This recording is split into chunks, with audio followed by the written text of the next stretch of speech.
In the backyard at my house, while swinging with Sherry, I was swinging way high, and she said to be wary. "What's wary?" I asked, and swang even higher. "Be careful," she yelled when I swished and swished by her.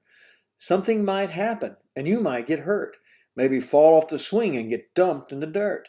"But I'm being careful," I said quite sincerely, and nothing did happen, even if nearly. When you're bigger than you can swing high as the sky and go faster and faster, but I asked her why. "Why can't I go higher and faster like she did?" "I was too little," she said, "just a kid." Then later, when sitting down watching my mother, who was starting to feed some strained peas to my brother, "Let me do it," I asked, and picked up the spoon, but she took it right back, saying it was too soon. "Wait till you're bigger and maybe we'll let you. But by then he'll be feeding his own self, I bet you." So I yelled and screamed, shouting, "I want to do it!" But she showed me my room and said to get to it. And I did, because I didn't have much of a choice, but I sure told her off in a wee little voice. I'll cheer myself up with a song and a dance, but one look at my music left me no chance. The albums were stacked on the very top shelf, and I couldn't reach them, not by myself. So I looked round the room in search of a chair. Then I figured it out, it just wasn't fair. Being little was really making me mad. Sometimes I wish I was big as my dad. All my friends next to him were much smaller. Then I thought of some things next to him that were taller. If I were as big as a horse or a cow, I could reach anything, anywhere. Wow! There are things even bigger, so I decided to look through the shelves I could reach till I found the right book. A book that would show me the biggest of all, something bigger than big and taller than tall. The book that I wanted was in the top drawer and had on the cover a mean dinosaur.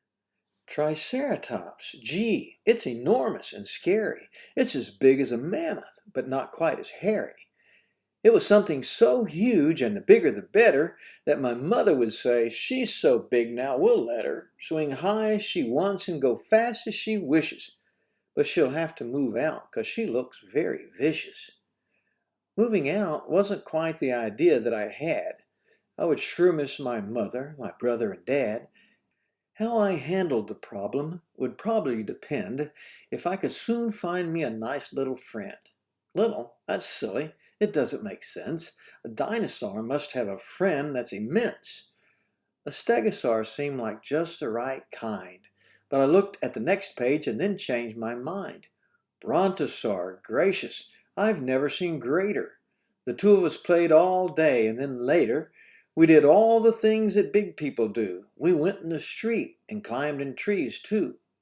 But when at lunch we went to the table, because of our size we just were not able.